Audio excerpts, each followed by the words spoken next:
ಬೆಂಗಳೂರಿನ HSR layout scent ಠಾಣೆ ಪೊಲೀಸರ ಕರ್ಮಕಾಂಡವನ್ನ ಏಷ್ಯಾನೆಟ್ ಸುವರ್ಣ ನ್ಯೂಸ್ ಬಟಾಬಯಲು ಮಾಡಿದೆ. ಚಿನ್ನದಂಗಡಿ ಮಾಲೀಕರ ಬಳಿ ಇನ್ಸ್ಪೆಕ್ಟರ್ ಹರೀಶ್ ರೆಡ್ಡಿ ಲಂಚಕ್ಕೆ ಬೇಡಿಕೆ ಇಟ್ಟಿದ್ರು. ಸುವರ್ಣ ನ್ಯೂಸ್ನ ಈ ಸುದ್ದಿ ಭಾರೀ ಸಂಚಲನ ಸೃಷ್ಟಿಸಿತ್ತು. ಈ ಪ್ರಕರಣವನ್ನ ಗಂಭೀರವಾಗಿ ಪರಿಗಣಿಸಿರುವ ಗೃಹ ಇಲಾಖೆ ಡಿಸಿಪಿ ಸುಚೇತಾ ಸಲ್ಮಾ ನೇತೃತ್ವದಲ್ಲಿ ತನಿಖೆಗೆ ಆದೇಶ ನೀಡಿದೆ. ಸೆನ್ ಪೊಲೀಸ್ ಠಾಣೆಯ ಹಲವು ಸಿಬ್ಬಂದಿ ವಿಚಾರಣೆ ನಡೆಸಿ 12 ದಿನಗಳಲ್ಲಿ ತನಿಖಾ ವರದಿ ಕೈ ಸೇರುತ್ತಿದ್ದಂತೆ ಕ್ರಮ ತೆಗೆದುಕೊಳ್ಳುವ ಸಾಧ್ಯತೆ ಇದೆ. ಕೋಲಾರ ಕಾಂಗ್ರೆಸ್ ಶಾಸಕ ಬ್ಲಾಕ್ ಮೇಲರ್ಗಳ ಕಾಟಕ್ಕೆ ಬೇಸತ್ತು ಹೋಗಿದ್ದಾರೆ. ಆರ್ಟಿಐ ಮೂಲಕ ದಾಖಲಾತಿ ಪಡೆದು ಅಧಿಕಾರಿಗಳು ಶಾಸಕರಿಗೆ ಬ್ಲಾಕ್ ಮೇಲ್ ಮಾಡಲಾಗ್ತಿದ್ದಂತೆ. ಹೀಗಾಗಿ ಪೊಲೀಸರಿಗೆ ಮಾಹಿತಿ ನೀಡಲು ಪಟ್ಟಿ ಮಾಡಿ ಶಾಸಕ ನಂಜೇಗೌಡ ಬ್ಲಾಕ್ ಮೇಲರ್ಗಳನ್ನ ಬಲಿ ಹಾಕ್ತೇನೆ ಅಂದಿದ್ದಾರೆ.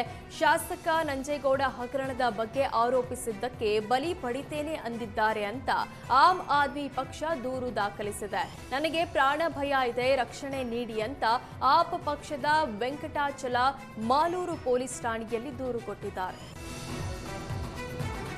ಬ್ಲಾಕ್ ಮೇಲರ್ಸ್ ಲಿಸ್ಟ್ ಇದೆ.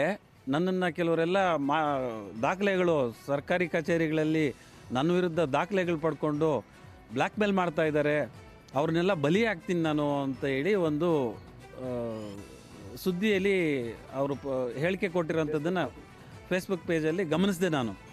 ಸೊ ನನಗೂ ಆತಂಕ ಆಯಿತು. ಯಾಕೆ ಅಂತಂದರೆ ನಾವು ಇವರಿಗೆ ಯಾವುದೇ ಬ್ಲ್ಯಾಕ್ ಮೇಲನ್ನು ಮಾಡಿಲ್ಲ. ಒಂದು ವೇಳೆ ಮಾಡಿದರೆ ಅವರು ಸ್ವತಂತ್ರರು, ಅವ್ರ ಹತ್ರ ಅಧಿಕಾರ ಇದೆ, ಎಲ್ಲಿ ಬೇಕಾದರೂ ನನ್ನ ವಿರುದ್ಧ ಅವರು ದೂರನ್ನು ದರ್ಜ್ ಮಾಡ್ಬೋದು. ಆದರೆ ಅದು ಬಿಟ್ಟು ಡೈರೆಕ್ಟಾಗಿ ಎದುರಿಸ್ತಾ ಇದ್ದಾರೆ, ನಾನು ಬ್ಲ್ಯಾಕ್ ಮೇಲರ್ಸ್ನ ಬಲಿ ಆಗ್ತೀನಿ, ನನ್ನ ಹತ್ರ ಒಂದು ಲಿಸ್ಟ್ ಇದೆ ಅಂತ. ಇವ್ರು ಇಟ್ ಲಿಸ್ಟಲ್ಲಿ ಎಷ್ಟು ಜನ ಇರ್ಬೋದು? ಈಗಾಗಲೇ ಯಾರನ್ನಾದರೂ ಇವರು ಈ ರೀತಿ ಬಲಿ ಹಾಕಿರ್ಬೋದು. ಬಲಿ ಹಾಕೋದು ಅಂದರೆ ಕೊಲೆ ಮಾಡೋದಕ್ಕೆ ಸಮಾನವಾದಂಥ ಅರ್ಥ. ಸೊ ಇವರು ನಮ್ಮನ್ನು ಕೊಲೆ ಮಾಡ್ಬೋದು ಅನ್ನೋ ಒಂದು ಉದ್ದೇಶದಿಂದ ಇವರು ಪ್ಲ್ಯಾನ್ ಮಾಡ್ತಾ ಇದ್ದಾರೆ. ಆಲ್ರೆಡಿ ಹೇಳಿದ್ದಾರೆ, ನನ್ನ ಅಧಿಕಾರಿ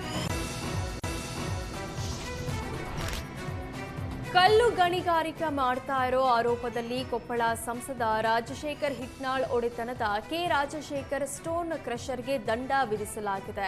ಗಡಿ ಒತ್ತುವರಿ ಮಾಡಿ ಹೆಚ್ಚಿನ ಪ್ರಮಾಣದಲ್ಲಿ ಕಲ್ಲು ತೆಗೆದ ಆರೋಪ ಹಾಗೂ ರಾಜಧನ ನೀಡದಿದ್ದಕ್ಕೆ ಗಣಿ ಮತ್ತು ಭೂ ವಿಜ್ಞಾನ ಇಲಾಖೆ 3.39 ಕೋಟಿ ರೂಪಾಯಿ ದಂಡ ವಿಧಿಸಿದೆ.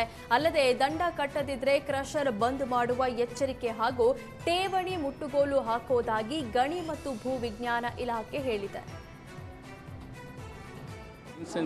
ಜಿಯೋಲಜಿ ಇಲಾಖೆಯಿಂದ ನಾವು ಕ್ರಷರ್ ಮೈನಿಂಗ್ ಏನು ಮಾಡ್ತಾ ಇದ್ದೀವಿ, ಆ ಮೈನಿಂಗ್ ಮಾಡಬೇಕಾದ್ರೆ ನಮ್ಗೆ ಲೀಸ್ ಕೊಟ್ಟಾಗಿದ್ದ ಹಿಡಿದು ಇಲ್ಲಿ ಮಟ್ಟ ಕ್ವಾಂಟಿಟಿ ಹೆಚ್ಚು ಕಡಿಮೆ ಆಗಿದೆ. ನಿಮಗೆ ಇಷ್ಟು ಕ್ವಾಂಟಿಟಿ ನೀವು ರಾಯಲ್ಟಿ ಕಟ್ಟಬೇಕು ಅನ್ನೋದನ್ನು ನಮಗೆ ಈಗ ನೋಟಿಸ್ ಕೊಟ್ಟಾರೆ. ಆದರೆ ಸ್ವಲ್ಪ ನಮಗೆ ಮತ್ತು ಸರ್ಕಾರಕ್ಕೆ ನಾವೇನು ಮನವರಿಕೆ ಮಾಡ್ತಾಯಿದ್ದೀವಿ, ಪ್ರತಿ ವರ್ಷ ನಮಗೆ ಇಲಾಖೆ ಗಣಿ ಮತ್ತು ಭೂವಿಜ್ಞಾನ ಇಲಾಖೆ ಆಡಿಟ್ ಮಾಡುತ್ತಾ ನಾವು ಎಷ್ಟು ತೆಗೆದೀವಿ ಅಂತೇಳಿ ಆಡಿಟ್ ಪ್ರಕಾರ ಹೆಚ್ಚು ಕಡಿಮೆ ಇದ್ದರೆ ನಾವು ದುಡ್ಡು ಕಟ್ತೀವಿ. ಪ್ರತಿ ವರ್ಷ ಆಡಿಟ್ ಮಾಡ್ತಾಯಿದ್ವಿ. ಆಡಿಟ್ ಸರಿಯಾಗಿದೆ ಅಂತ ನಮ್ಗೆ ಕೊಟ್ಟಿದ್ದಾರೆ. ಈಗ ಅದಾದ ನಂತರ ಹೇಳ್ತಾರೆ, ಈ ಕೆಸರಾಕ್ ಮತ್ತು ಏನೀಗ ಡ್ರೋನ್ ಸರ್ವೆ ಮಾಡಿಬಿಟ್ಟು ನೀವು ಇನ್ನೂ ಹೆಚ್ಚು ಮಟೀರಿಯಲ್ ತೆಗೆದಿದ್ದೀರಿ ಅಂತ ಹೇಳ್ತದೆ. ಆದರೆ 2006ರಿಂದ 2024 ಮಟ್ಟ ನಮ್ದು 2006 ಲೀಸ್ ಕೊಡೋ ಹೊತ್ತಿಗೆ ಇವು ಯಾವ ಇರಲಿಲ್ಲ ಟೆಕ್ನಾಲಜಿ. ಈ ಹೊಸ ಟೆಕ್ನಾಲಜಿ ಬಂದುಬಿಟ್ಟು ವ್ಯತ್ಯಾಸ ಆಗಿದೆ ಅಂತ ಹೇಳ್ತಾರೆ.